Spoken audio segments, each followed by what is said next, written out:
Hello! The cork mat is out because today I have a couple of pages to draw. Ever since my last sketchbook video, I added these stickers on the cover to hide the branding label. The maki and onigiri are my hexel designs, while the puffy stickers are from my stationery hoard. If you'd also like stickers of my low poly objects, I have a Redbubble shop which I'll link in the description. The ones I have are self-printed, while Redbubble has better cuts. I hope. I haven't bought anything from Redbubble myself.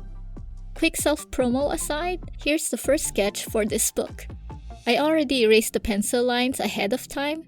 These are a set of crystals inside a glass display. Since I'm developing ideas for a magical farming game, I thought I'd start with something small, like a prop. Something simple to get the ball rolling on this sketchbook. There's no story significance to these crystals. Well, maybe a witch character could use this for energy? Not sure. What I can say is this page was easy to draw, but challenging to color. I had to understand how lighting works on a crystal surface, especially how to render it in my style.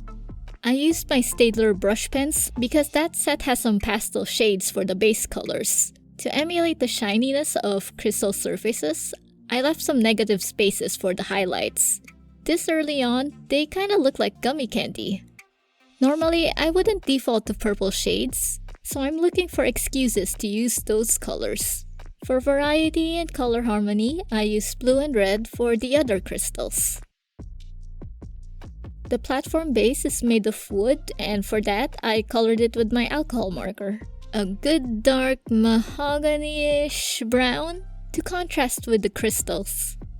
That Japanese flyer behind the page acts as a barrier for any bleed-throughs.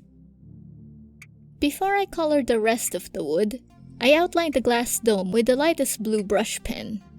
The tint is very faint on camera, but it's visible enough for me to avoid coloring over with the marker. It was very satisfying to fill the rest of the platform in. Just a dark surface to let the eyes rest from the busy crystal details.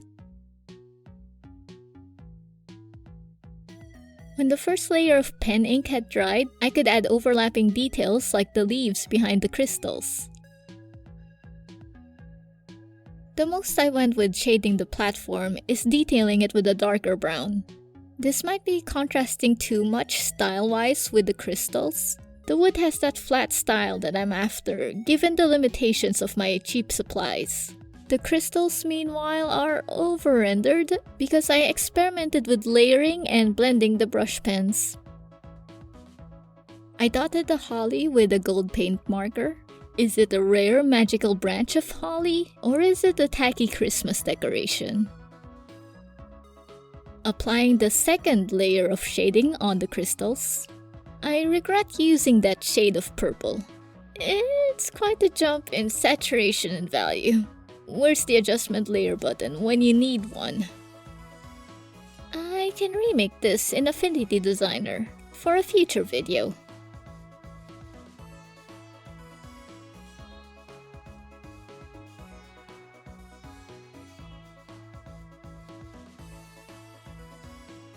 I took another risk by adding reflective colors on the glass, taken from the base colors of the crystals and the leaves. I call it a risk because I had no idea if the effect would look good or not. And I think it leans towards not. Since the ink is water-soluble, I faded the line inwards with water to soften it.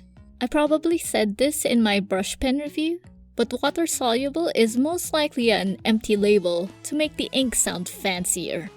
It's a struggle to get these to blend like watercolor. At least the brush pens are thin enough for finer details like the branches of the plants. The first page is done. Classic Pinterest fodder for the cottagecore tag. It just needs... perfect. Alright, next sketch. A bookshelf of curiosities. Erasing this is a violent process, so look away, child. Look away. There we go. You can open your eyes now. Compared to the previous page, this sketch isn't zoomed in on any props. The flat style will work better here because I don't have to hyper-focus on one object. I started with the largest detail, which is the bookshelf itself. This particular marker pen is on its way out. I've been using the earth and gray colors a lot, so that's 1/3 of a 36 marker set. These are cheap grocery store markers. No open stock to replace the dry ones. It would be a good excuse to buy a better set. I may have Copics, but I also want some filler markers for concept sketching. The Copics are for my polished artworks. Before I buy a better set anyway, I feel compelled to use the rest of the cheap markers. The blues, reds, and purples are still juicy, so I'll have to come up with illustrations that use those schemes. Maybe more magical witchy art would do the trick. Assuming that this furniture is the point of interest in the room, there are key items of interest that will suggest the theme of each shelf. Then the key items share space with generic items, like books and bottles, to support the theme. The top shelf has large artifacts. The second shelf has bottles of maybe wine to be drunk with the golden chalice. The third shelf contains the books and the lit candle, which is a fire hazard. This witch is very irresponsible. While the fourth shelf has pickle jars and potion brewing utensils. The markers did a blotchy job with the shapes, but that's alright. I'm used to this effect by now. It can be compensated with brush pens. I can trim the edges by outlining the intended shapes of the objects. However, due to the overall size of the illustration, it was still hard to achieve accurate details. That's why I consider some of my colored pages as sketches and not polished art. I can allow myself to play with colors without beating myself up if the quality goes wrong. The gold paint marker returns for the antlers. Sadly, my silver isn't as opaque as the gold anymore. Didn't stop me from giving it a chance. Before I tagged the gold marker back into the ring. The inner shelf will be all black. I outlined the objects and the sides with a Uni-Pin Brush Pen to get at the nooks. If this was done digitally, it's like I'm creating a selection for the fill tool. In this case, my fill tool was a thicker brush pen. As long as the selection is closed, you can fill it in like this.